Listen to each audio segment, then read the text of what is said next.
Hello everyone. आज है 6 अक्टूबर। क्या क्या इंपॉर्टेंट न्यूज आई हैं आज वो हम देखेंगे यूपीएससी पर्सपेक्टिव से। तो आइए बिना किसी देरी के स्टार्ट करते हैं। जो टर्नआउट है हरियाणा असेंबली पोल में वो 65% रहा है। तो असेंबली पोल जो चल रहे हैं अभी जम्मू कश्मीर के हुए थे, हरियाणा के हुए हैं, आगे महाराष्ट्र के होंगे। ठीक है। छत्तीसगढ़ में जो नक्सलीज के अगेंस्ट ऑपरेशन चल रहा है उसमें अब तक 31 जो लोग हैं वो मारे गए हैं नक्सलीज। तो नक्सलिज्म हमने कल कवर कर लिया था टॉपिक, चैलेंजेज और what can we do in way forward. Next है पाकिस्तान में विजिट करेंगे एससीओ के लिए कौन, हमारे जो एक्सटर्नल अफेयर मिनिस्टर हैं वो। ठीक है। एससीओ के बारे में जल्दी जल्दी थोड़ा सा देख लेते हैं क्या क्या इंपॉर्टेंट है। एससीओ संघाई कोऑपरेशन ऑर्गेनाइजेशन। ठीक है। संघाई कोऑपरेशन ऑर्गेनाइजेशन से पहले इसका नाम संघाई 5 था, जिसमें 5 कंट्री थी, कजाकिस्तान, चाइना, किर्गिस्तान, रसिया और तजाकिस्तान। फिर 2001 में इसमें उज्बेकिस्तान ऐड कर लिया गया। अब 2001 में इसका नाम एससीओ रख दिया गया क्योंकि इसकी फर्स्ट मीटिंग संघाई में हुई थी। 2017 के अस्थाना जो समिट हुई थी उसमें इंडिया और पाकिस्तान को ऑफिशियली फुल मेंबर का स्टेटस मिल गया। उसके बाद 2021 में ईरान को एक फुल मेंबर का स्टेटस मिल गया। अभी के लिए इसमें कितने मेंबर हैं? 1 2 3 4 5 6 7 8 9। ईरान लेटेस्ट मेंबर है। एससीओ में हेड ऑफ जो सबसे हाईएस्ट डिसीजन मेकिंग जो बॉडी है वो है हेड ऑफ स्टेट, और सेकंड नंबर पे है हेड ऑफ गवर्नमेंट। ठीक है। तो ये था एससीओ के बारे में। एससीओ मतलब इसको एशियन नाटो भी बोला जाता है। तो एससीओ के बारे में हमने देख लिया। उसके बाद हम देखेंगे हीराकुंड डैम। ठीक है। हीराकुंड डैम कहाँ है? हीराकुंड डैम है महानदी रिवर पर। महानदी रिवर कहाँ है? महानदी रिवर उड़ीसा में ईस्ट फ्लोइंग पेनिनसुलर रिवर है, जो कि कहाँ से ओरिजिनेट होती है? सिहावा रेंज। सिहावा रेंज कहाँ है? सिहावा रेंज ऑफ धामतारी डिस्ट्रिक्ट, कहाँ? छत्तीसगढ़ में। 860 किलोमीटर फ्लो करती है एंड कहाँ गिरती है? बे ऑफ बंगाल में। ईस्ट फ्लोइंग रिवर है महानदी, याद रखना। ठीक है। तो कैचमेंट एरिया इसका छत्तीसगढ़ और उड़ीसा में है। उसके बाद ये बाउंडेड किसके द्वारा? सेंट्रल इंडियन हिल्स के द्वारा। ईस्ट में ईस्टर्न घाट है और वेस्ट में मैकाल हिल रेंज है। ठीक है। इसकी ट्राइब्यूटरी इंपॉर्टेंट कौन? सियोनाथ, चौंक, हसदो, मांदी, इब, ओंग, तेलेन, ये सारी इसकी क्या है? हीराकुंड इसके ऊपर वर्ल्ड का लॉन्गेस्ट अर्थन डैम है इसके ऊपर। ठीक है। महानदी रिवर पे है जो उड़ीसा में। ठीक है। लेक। चिल्का लेक क्या है? World of international importance, Ramsar site में आती है ये। ठीक है। इसी की डिस्ट्रीब्यूशन है दया और भागरा भी इन्हीं रिवर, ये रिवर से ये चिल्का लेक बनी है। वाटर पोटेंशियल के बाद इसका रिवर, इसका जो रैंक है महानदी रिवर का क्या है? वो सेकंड है। आगे चलते हैं। आज कोई ज्यादा इंपॉर्टेंट न्यूज आई नहीं है, लेकिन जो भी इंपॉर्टेंट है वो हम देख लेंगे। ठीक है। जो सुंदरबन एरिया है वहां पे लोगों को किसका थ्रेट रहता है? टाइगर का। ठीक है। तो ये सारे इशू वहां पे हैं। टाइगर की वजह से इस फीमेल के हस्बैंड की डेथ हो गई। तो टाइगर, पॉलिटिक्स एंड सी, ये सब इशू वहां रहते हैं। अब आगे चलते हैं। Public account committee had misused his position. Dubey Dubey ने बोला है कि मतलब बीजेपी के जो एमपी हैं निशांत दुबे, उन्होंने एक्यूज किया है कि जो पब्लिक अकाउंट कमेटी के जो चेयरमैन हैं उन्होंने अपनी जो पोजीशन है उसका मिसयूज किया है। एमसी के वेणुगोपाल अपोजिशन पार्टी के ही लीडर होते हैं इसके हेड। ये एक कन्वेंशन है। ठीक है। तो पब्लिक अकाउंट कमेटी के बारे में हम देख लेते हैं। पब्लिक अकाउंट कमेटी, ठीक है, 3 फाइनेंशियल पार्लियामेंट्री कमेटी, उनमें से एक है public account committee. Parliamentary committee authority कहाँ से ड्रा करती है? आर्टिकल 105 से और 118 से। ठीक है। 105 में क्या है? Privilege of parliament member and on parliament authority to make rule for regulating its procedure और कंडक्ट। ठीक है। 1118 में, 118 में पब्लिक अकाउंट कमेटी एस्टेब्लिश 1921 में हुई थी गवर्नमेंट ऑफ इंडिया एक्ट 1919 के अकॉर्डिंग। 1919 में क्या था? Montagu Chelmsford reform. Public account committee जो है हर साल कॉन्स्टिट्यूट की जाती है। Rule 308 procedure and conduct of Lok Sabha. Appointment, जो चेयरमैन है कमेटी के वो अपॉइंट किए जाते हैं स्पीकर ऑफ लोकसभा के द्वारा। Chairman of committee is appointed by speaker of Lok Sabha. ठीक है।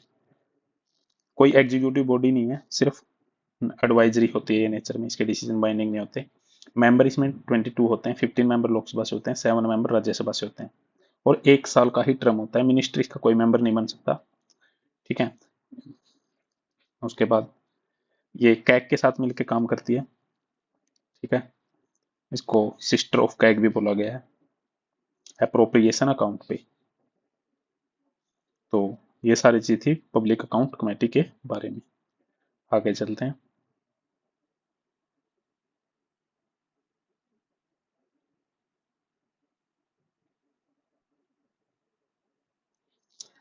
इसराइल ने यूएन चीफ को बैन कर दिया है। क्यों बैन किया है इसराइल ने यूएन चीफ को? यूएन चीफ कौन है? यूएन सेक्रेटरी जो हैं एंटिनो गुटेरस, उनको इसराइल ने बैन कर दिया। उन्होंने बोला कि स्टार्टिंग में जब गाजा ने हमास ने जब अटैक किया, हमास ने 7 अक्टूबर को, ना तो उन्होंने उसके ऊपर कोई मतलब अपना रिएक्शन दिया। अब ईरान ने उनके ऊपर जब इसराइल के ऊपर जो मिसाइल अटैक किया था, ना उन्होंने तब दिया, ना उन्होंने ईरान को कुछ बोला, तो इसराइल ने क्या किया है, इनको बैन कर दिया है। पहले भी ये यूएन के स्पेशल जो रेपोर्टर्स होते थे उनको भी बैन कर चुका है इसराइल। तो काफी ज्यादा इनसे अनसेटिस्फाई है यूएन से, यूएन की परफॉर्मेंस से, जो इसराइल है वो। ठीक है। तो बस यही है कि बैन करने का रीजन बताया गया है। वैसे एक इम्पोर्टेंट चीज ये है कि how such a ban happened before, पहले कब हुआ है?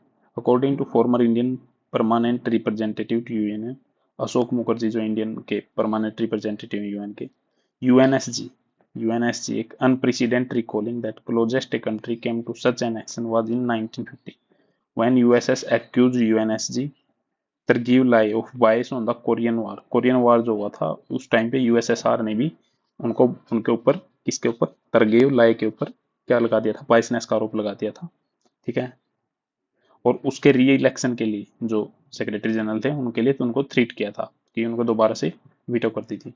यूएन चार्टर जो है उनके आर्टिकल 100 के पैरा 2 में बोला गया है कि each member of United Nation undertakes to respect exclusively international character of responsibility of secretary general, मतलब रिस्पेक्ट करेगा जो सेक्रेटरी जनरल है एंड उसके staff, not seek to influence them in the discharge of their responsibility, उनकी जो responsibility है उनको influence करने की कोशिश नहीं करेगा।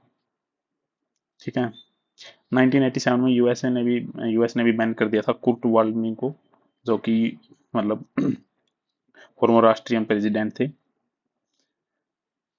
तो वर्ल्ड ने क्या रिएक्ट किया इसराइल के बैन को? जब उन्होंने बैन किया इसराइल ने, तो UNSC, United nation security council, उन्होंने एक स्टेटमेंट इशू किया which is only possible with the concurrence of all 5 members. That said, any decision is not engaged with UN secretary. मतलब all 5, जब P5 मेंबर जो permanent member हैं वही जब agree होते हैं तभी ये हो सकता है। ठीक है। तो US state department called it not productive to improving standing in the world. In US ने भी इसको मतलब प्रोडक्टिव ने बताया। तो ये सारी चीजें हैं इसराइल को बैन करने के बारे में। नेक्स्ट चलते हैं। What is the salt pan land being used for homes? जो महाराष्ट्र गवर्नमेंट है वो रिलोकेट कर लिया है लोगों को, किसके थ्रू? धारावी रीडेवलपमेंट प्रोजेक्ट है, उसका एक बोर्ड भी बना है। ठीक है। तो साल्ट पैन होते क्या है? इंपॉर्टेंट चीज ये है, ये salt pan worker in Mumbai 2019, ये साल्ट पैन है, ये साल्ट पैन है।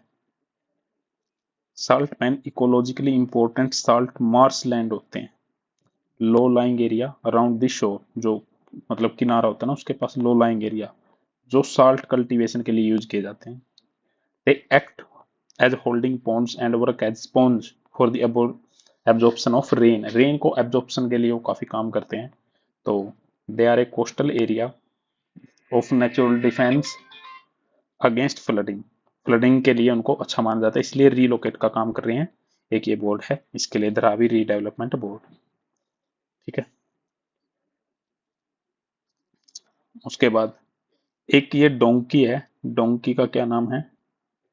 एक डोंकी का नाम है हर्डर फीड। यहाँ एक ट्राइबल है हलारी डोंकी, हलारी डोंकी है ये मतलब काफी इंटेलिजेंट एनिमल माना जाता है और इसका जो मिल्क है वो स्वीट होता है। आजकल यूपीएससी एनिमल बिहेवियर से क्वेश्चन पूछ रही है। तो ये कहाँ है? गुजरात में है। ठीक है, गुजरात में एंडेंजर्ड हो रहा है ये, हलार रीजन गुजरात में। इंटेलिजेंट एनिमल है। तो इस तरह से आज हमने आज का न्यूज़पेपर डिस्कस किया। आज कोई खास ज़्यादा इंपॉर्टेंट न्यूज़ थी, संडे था इसलिए। तो आई होप आप लोगों को समझ में आया होगा। थैंक यू भाई, थैंक्स अ लॉट।